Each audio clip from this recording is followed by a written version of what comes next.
네, 오늘은요 우리가 속죄제를 가지고 함께 은혜를 나누도록 하겠습니다. 속죄제는요 레위기서 4장과 5장에 걸쳐 되어 있습니다. 걸쳐서 설명되어 있는데요. 특별히 4장에 있는 내용은요 사람들이 부지 중에 범한 죄에 대해서 이야기하고 있어요. 부지 중에 범한 죄에 대해서. 그리고 5장에는요 부자기 가운데 범한 죄에 대해서 이야기하고 있어요. 그럼 부지 중에 범한 죄는 우리가 잘 아는 것처럼 알지 못하는 가운데 범한 죄예요. 알지 못하는 죄 가운데 우리가 이것이 죄인지 이것이 죄가 아닌지 모르는 상태에서 우리가 죄를 범할 수 있고요. 우리가 깨닫지 못한 상태에서 죄를 범할 수 있어요. 이와 같은 이 부지 중에 범한 죄에 대해서 담당한 것이 바로 4장의 내용입니다. 그렇다면 5장은요 부작이에요. 부작이라는 것은 무슨 뜻이냐면 마땅히 해야 되는 것, 마땅히 의무로 감당해야 되는 것들을 하지 않았을 때 범하는 죄예요. 하나님께서 이렇게 예배하라고 말씀하셨어요. 예를 든다면.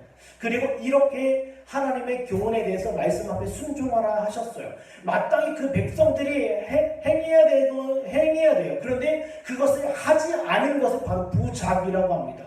의무와 그리고 당장 해야 되는 것에 대한 불순종에 대한 회개의 제사가 바로 5장에 나와 있습니다.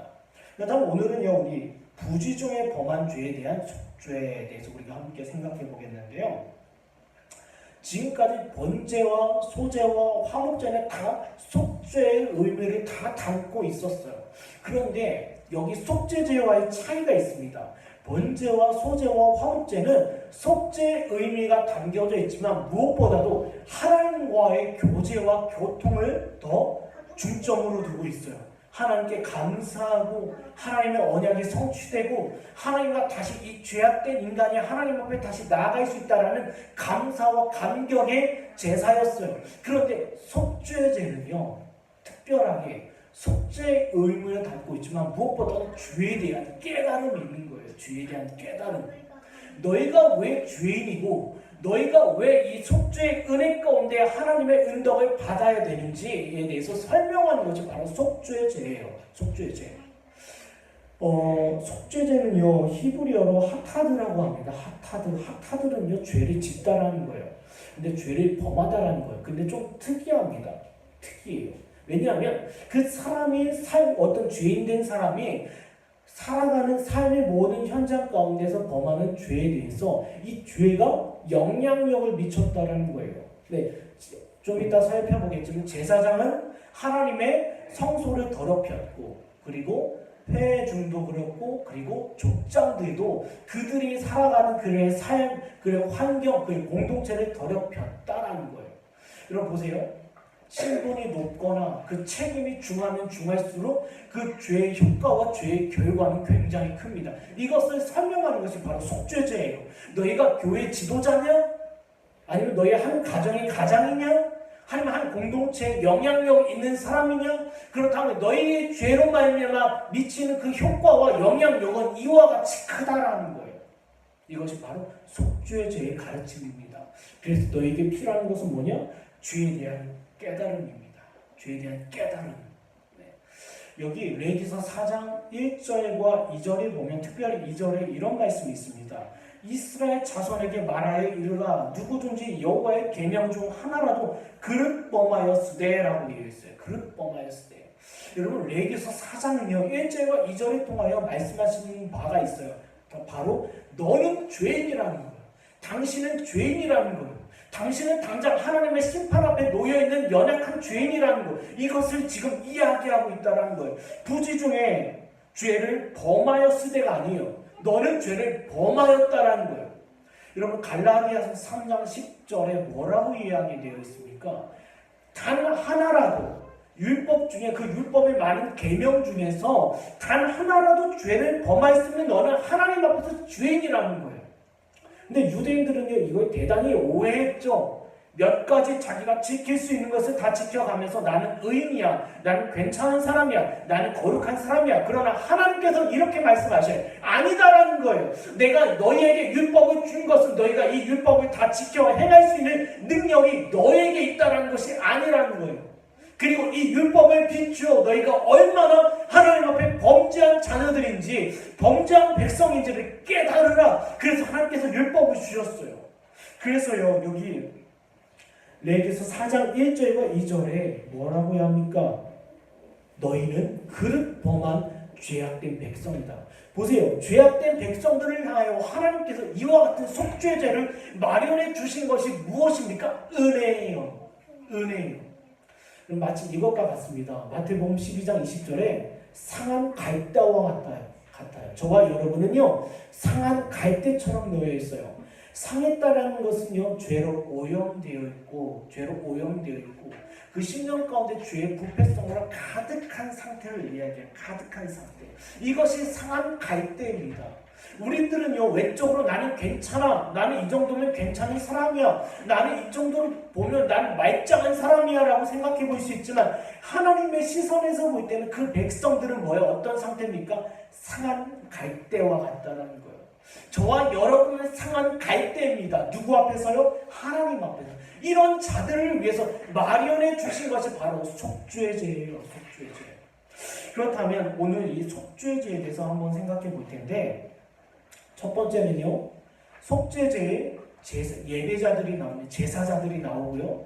두 번째는 뭐라고 되어 있습니까? 제사장과 회중의 속죄 방법. 그리고 세 번째는요, 족장과 일반 백성들의 속죄 방법에 대해서 이렇게 세 가지로 생각해 보도록 하겠습니다. 우리 말씀 하나 보겠습니다. 여기 본문인데요. 3절에서부터 27절까지 제가 교환에 쓰여져 있는 것처럼 이 내용을 우리 함께 읽도록 하겠습니다. 시작!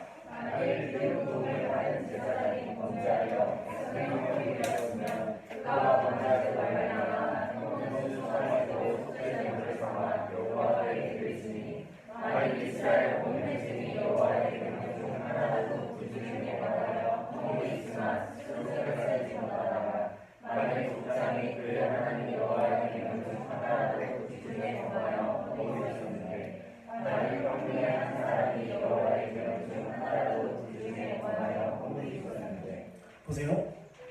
첫 번째는 속죄제의 제사자들에 대해서 이야기합니다. 지금까지 번제, 소제, 화목제는 그 중심이 제물에 있었어요. 제물에 있었는데 이 속죄제만큼은 그 핵심과 그 중심이 바로 제사자에게 있어요. 왜 그러냐면요, 속죄제는요, 이 죄인들의 삶과 환경 가운데 얻는 그 모든 부패한 부분을 피로써 씻는다는 의미가 있어요. 피로써 씻는다는 의미와 함께 이들의 회개가 담겨 있어요. 하나님, 나는 죄인입니다. 오라, 나는 곤고한 사람입니다. 하나님, 나는 하나님 앞에서요, 당장 담대하게 설 수 없는 죄인 중에 괴수입니다라는 것이 바로 속죄의 죄예요. 그래서요, 보세요. 하나님의 참된 백성들이 마땅히 드려져야 되는 것이 무엇입니까? 회개예요. 회개. 제가요 1년 전에 하나님 앞에서 회개했습니다. 제가요 작년에 하나님 앞에서 회개했습니다. 제가 한 달 전에 하나님 앞에서 회개했습니다. 아니에요. 하나님의 백성들은요, 날마다 자기 마음과 양심을 어디에 비추어 보아요? 하나님의 법 앞에 비추어 봐서 나는 죄인이라는 것을 깨닫고 누구 앞에? 하나님 앞에 회개하는 것이 바로 하나님의 백성들이에요. 그래서 특별히 속죄 제사는 하나님의 법 앞에 순종의 행위가 나와 있어요. 그 순종의 행위는 바로 회개입니다. 회개예요. 그래서요, 속죄제의 중심은 누구에게 있어요? 바로 누구에게 있어요? 제사자에게 있다. 여러분 보세요. 모세 오경에 보면요, 여러 가지 제사들이 나옵니다. 이 제사들을 바라보면서 우리는 뭐예요? 지금 어떤 사람이 속죄제를 드리고 있는 거 보면 이 사람은 죄에 대한 확실한 깨달음이 있구나. 이 사람은 하나님의 백성이구나. 하나님의 백성으로서 하나님의 법 앞에서 꼬꾸라진 사람이구나를 우리는 알 수 있는 거예요. 어떤 제사장들이, 어떤 백성들이, 어떤 족장들이 속죄제를 드렸다. 그럼 분명히 거기에 뭐가 있어요? 죄에 대한 깨달음, 하나님께서 베푸시는 말씀을 통하여 그 죄에 대한 확실한 회개함이 있구나. 이것을 우리는 비추어 보면 돼요.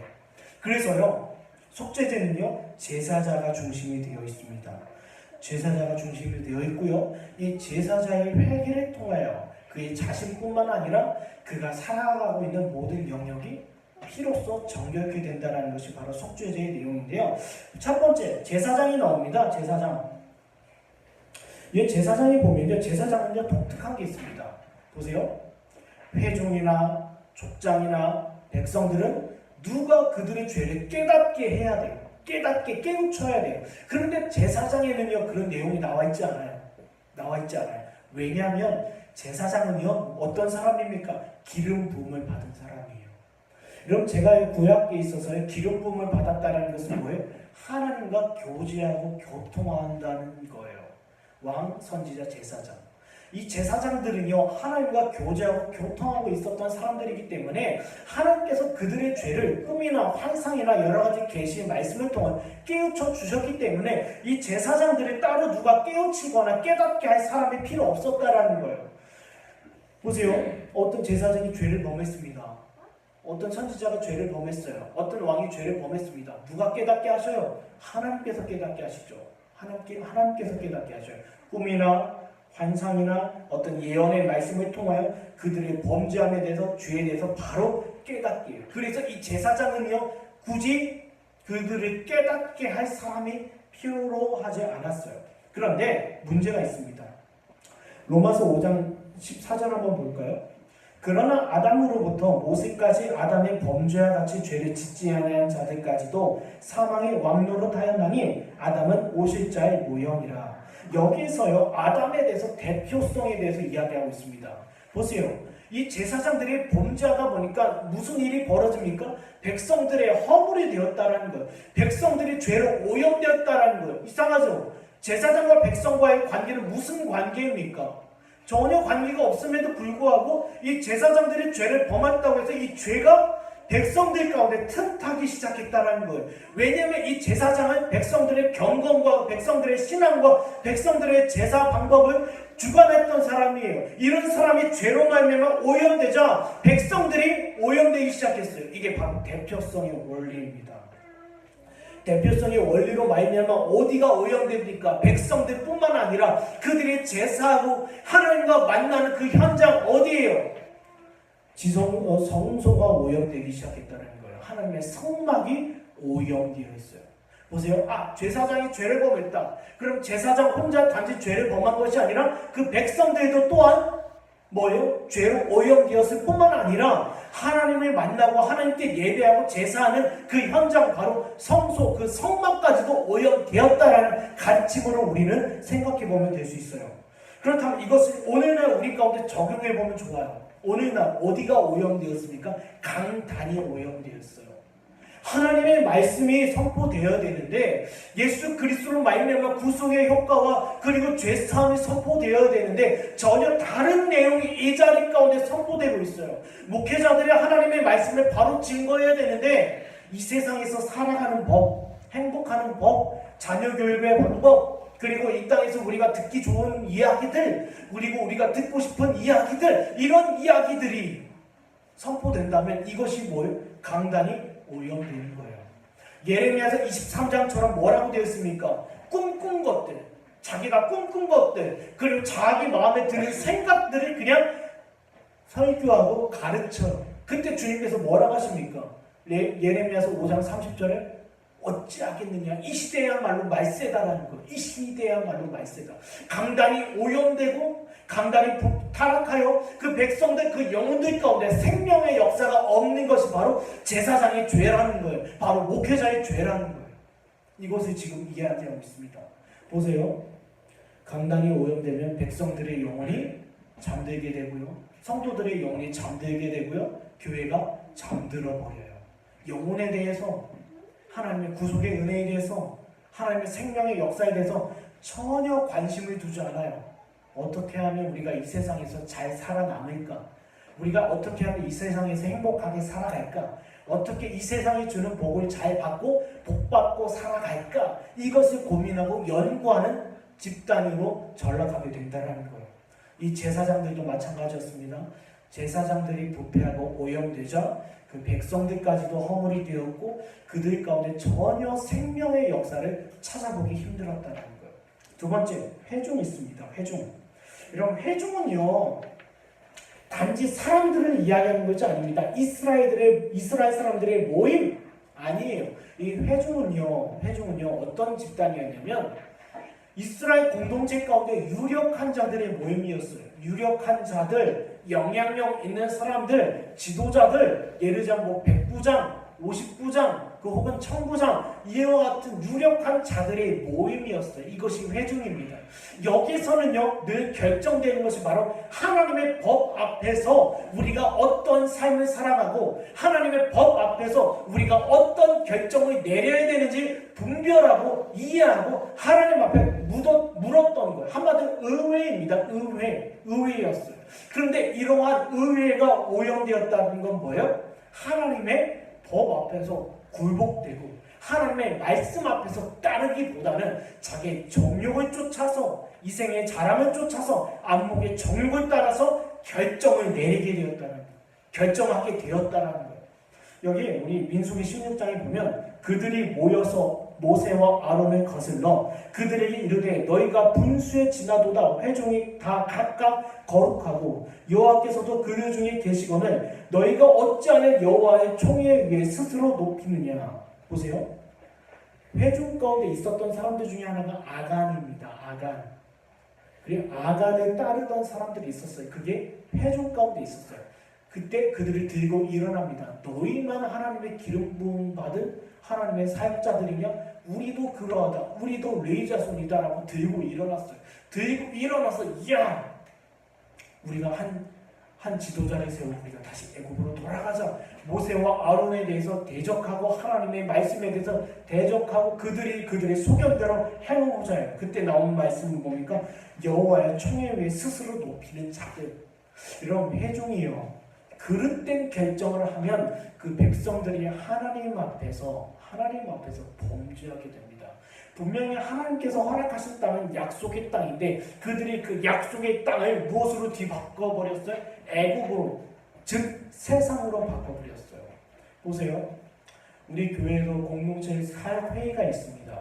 이 사역회의가 하나님의 법 앞에서 순종하고 하나님의 말씀에 대한 가르침에 대해서 순종하고 그리고 그 앞에 따르는 것이 그 모임의 목적이에요. 그런데 무엇입니까? 하나님의 말씀 앞에 겸손치 아니하고 세상의 가르침을 받아들이고 여기 아간을 따르던 사람들이 애굽에서 종로를 타던 시절의 아름다움을 받아들인 것처럼 교회 안에서도 공동체의 모임과 그리고 하나님의 말씀대로 법대로 집행되어야 되는 그 공동체의 회의가 오염되었다는 거예요. 세상 사람처럼 정치가 있고 다툼이 있고 계파가 있고 싸움이 있고 미움이 있고 시기가 있고 이것이 바로 회중의 죄악이었습니다.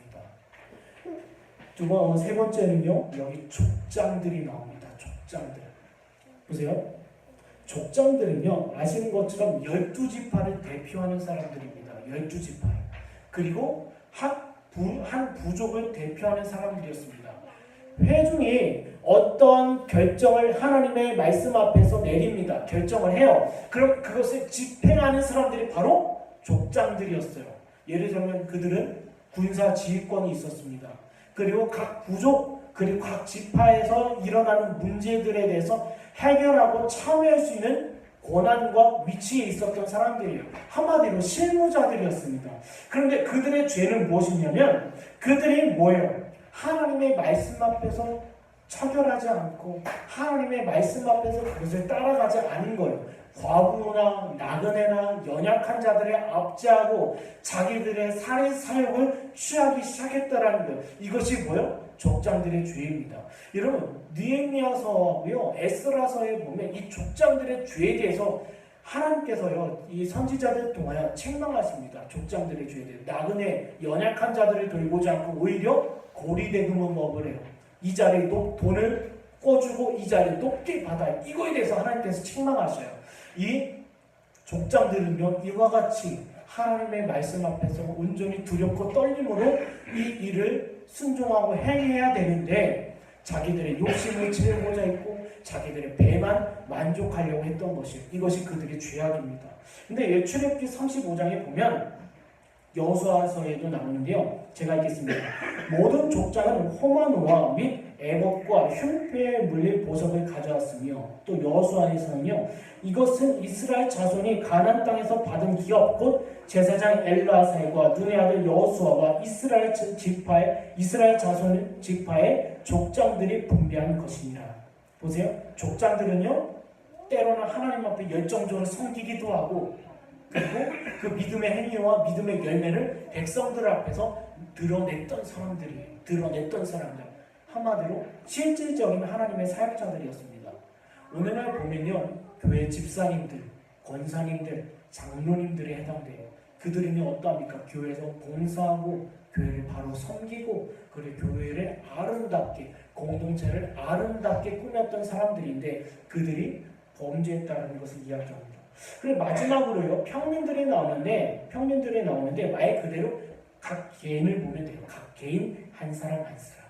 그렇다면요 여기 신분과 계층에 따라서 제사장 그리고 회중 그리고 족장 이렇게 백성에 대해서 나뉘어져 있습니다.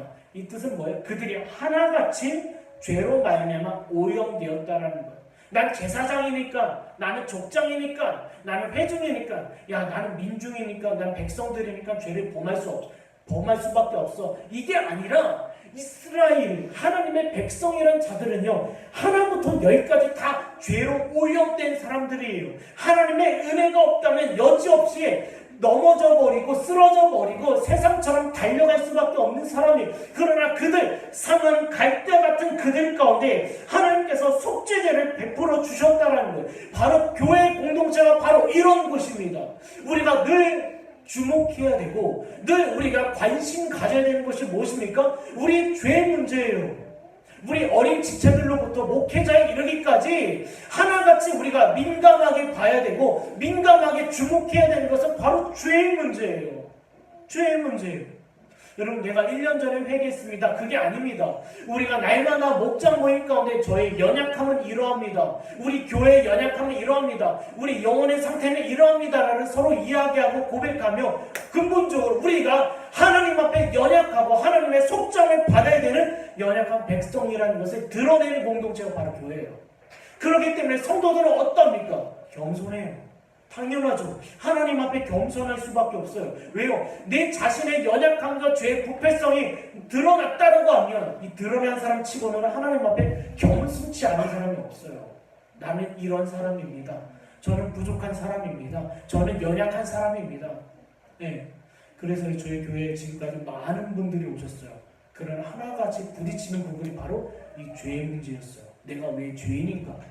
난 이 정도면 잘 살고 있는 사람 아닌가? 난 이 정도면 하나님 앞에서 멋지게 살아가고 사역하고 있는 하나님의 사람 아닌가? 그러나 성경은 이렇게 얘기합니다. 하나님께서 부르심을 받았다고 해서 그 사람은 죄가 없는 의인이 아니라 죄인을 하나님께서 속죄케 하셔서 의인 삼아 주셨다는 거예요. 이것이 우리에게 은혜이고 우리가 서로 교제하고 대화할 때 나눠봐야 되는 제목이라는 것입니다. 그래서요 저희 교회는 겸손치 아니하면 남아있을 수는 없는 공동체인 것 같아요. 여기 계신 분들은 다 하나님의 은혜 가운데서 겸손한 마음으로 오신 분들 같은데 보세요. 하나님의 공동체는 반드시 우리는 상한 갈대와 같습니다. 그리고 우리는 꺼져가는 심지어와 같습니다. 라는 마음의 심정을 갖고 있는 사람들이라는 거예요. 그렇다면 두 번째, 이 사람들이 어떻게 속죄합니까? 우리 제사장과 회중의 속죄 방법에 대해서 한번 생각해 보도록 하겠습니다. 여기 우리 교환 한번 읽도록 하겠습니다. 5절에서부터 12절까지 되어 있는 내용인데요. 우리 함께 한 목소리를 읽겠습니다. 시작!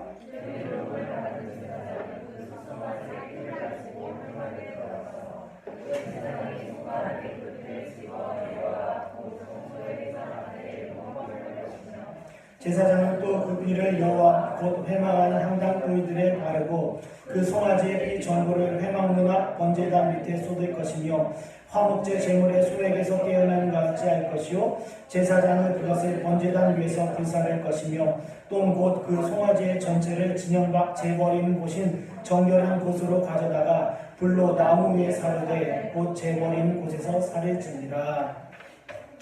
제사장과 회중의 속죄 방법인데요. 여러분 기본적인 내용은 번제와 화목제와 동일합니다.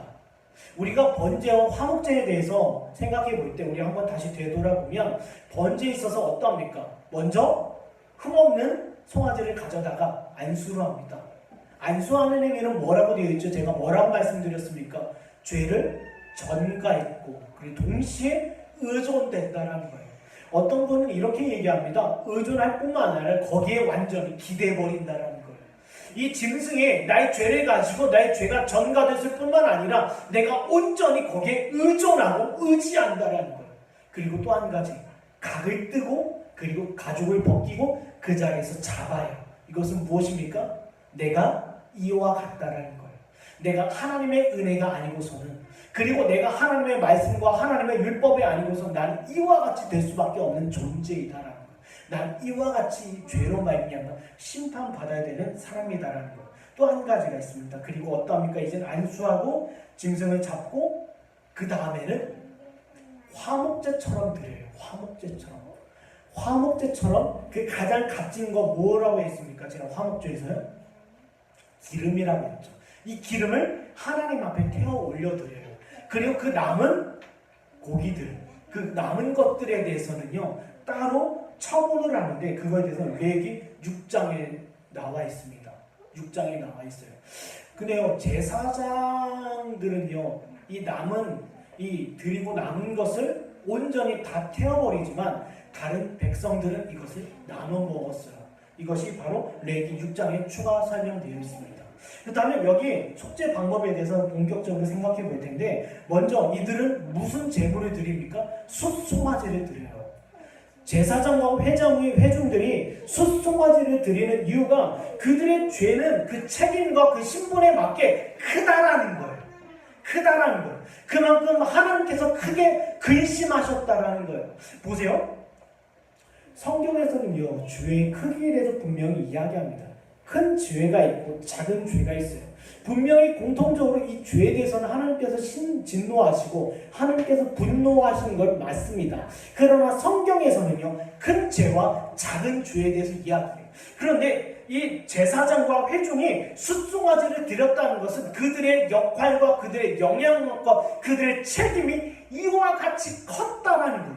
그리고 이들의 책임과 그리고 이들의 신분이 큰 만큼 큰 죄를 하나님 앞에 범하였다라는 거예요. 그리고 동시에 하나님께서 크게 근심하셨다라는 거예요.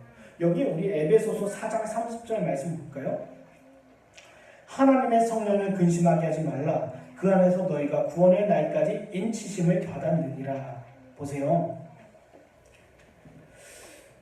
우리가 만약에 직분자입니다. 집사직분을 받았습니다. 그리고 때로는 장로나 권사 혹은 목사라는 직분을 갖고 있어요. 이런 직분을 가진 사람은 나 교회에서 얼마 오랫동안 다니니까 직분을 줬네, 이게 아닙니다. 그만큼 뭐예요? 책임과 역할과 그가 죄를 범하였을 때의 영향력이 크다라는 거예요. 그리고 무엇보다도 그 사람이 죄를 범하면 누가? 성령께서 그 안에서 근심하신다라는 거예요. 그런데 이런 사람이 있어요. 내가 직분을 받았는데도 내가 목사임에도 불구하고 죄를 범했을 때 양심의 가책이 조금도 없어요. 마음 가운데 근심하거나 뉘우치거나 성령께서 그 안에 요동하는 것이 없어요. 그렇다면 그 사람은 어떤 사람입니까? 거듭난 사람이 아니에요. 거듭난 사람이 아닙니다. 심지어 목사랄지라도요. 심지어 집사랄지라도 심지어 오랜 시간 교회를 다녔다 할지라도 하나님의 말씀이 그 영혼이 죄를 범하였을 때 그 심령 가운데 양심의 가책과 성령의 근심과 그리고 성령의 회개케 하심이 없다. 그럼 그 사람은 거듭난 사람이 아니에요. 거듭난 사람이 아니에요.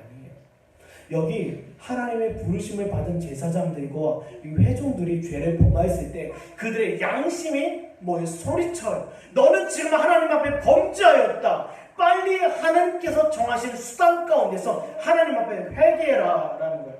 근데 회개하는 단계가 있습니다. 3가지입니다. 피를요 여기 성소 휘장에 뿌려요. 피를요. 그럼 휘장은 무엇입니까? 휘장은요 지성소와 성소를 덮고 있는 하나의 막이에요. 하나의 큰 천입니다. 근데 그 천 앞에 휘장 앞에 피를 7번 뿌려요.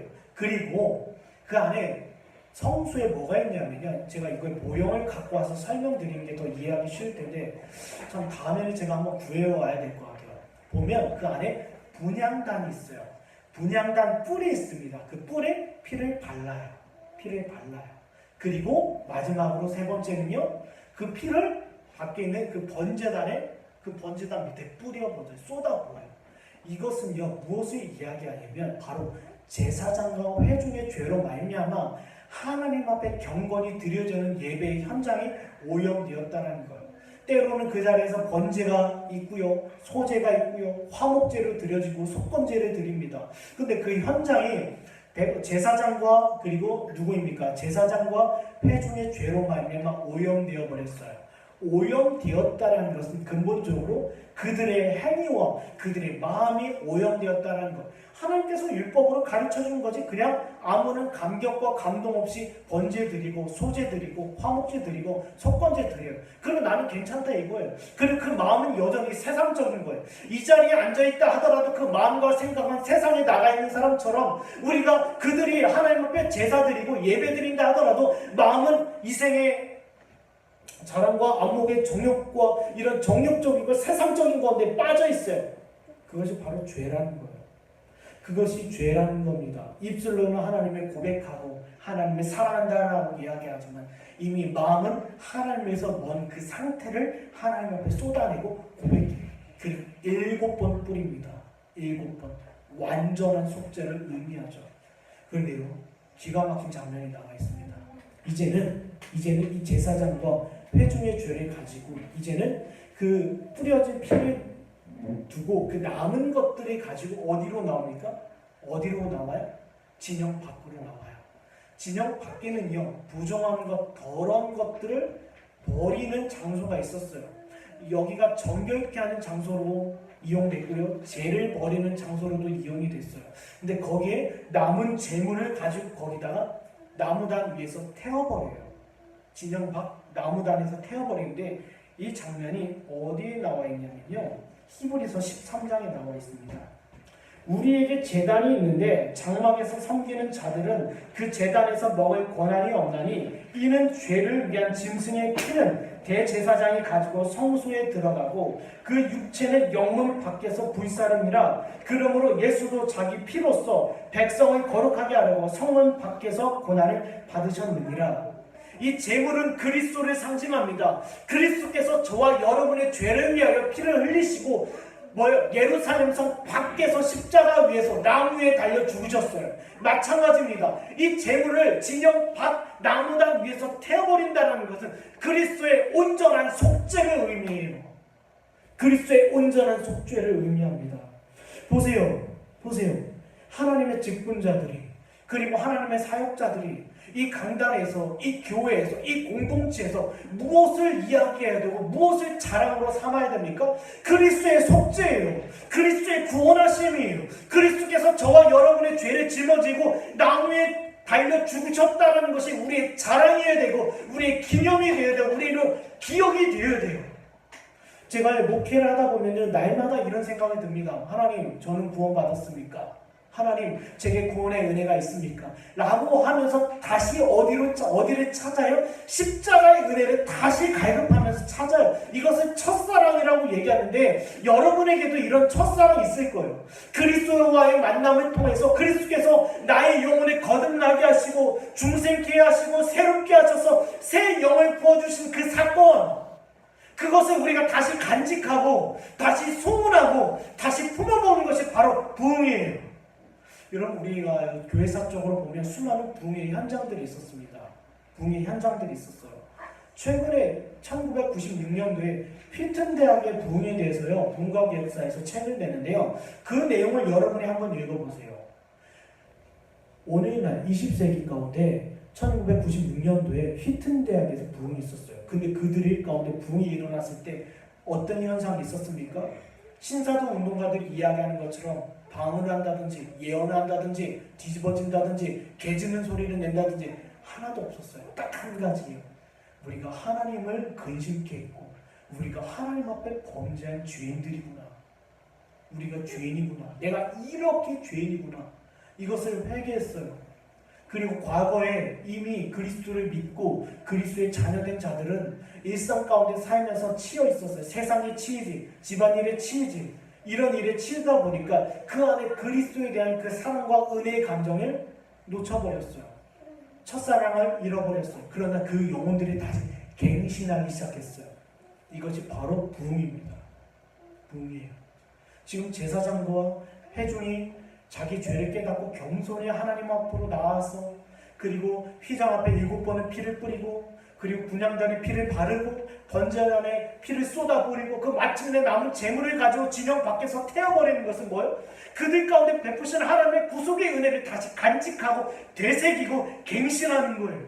이것이 바로 부흥입니다.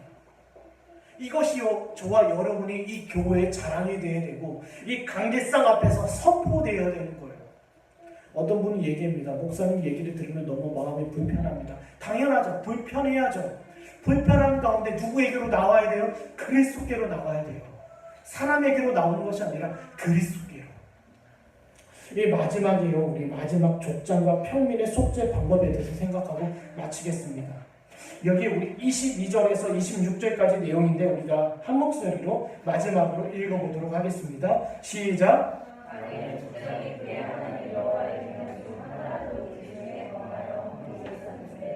그가 범한 죄를 누가 그에게 깨끗하시면 그는 흠없는 수명절을 내걸어 가져가 그 수명절에 머리하여서 하고 여호와 번제물을 잡는 곳에서 당신이 있는 속죄제와 제사장은 그 속죄제의 피를 사발하게 찍어 번제단 뜰에 바르고 그 피는 번제단 밑에 쏟고 그 모든 일은 황소제물에 이르렀이 제사장에게서 제사를 지니 이같이 제사장이 그런 범한 죄에 대하여 그를 위하여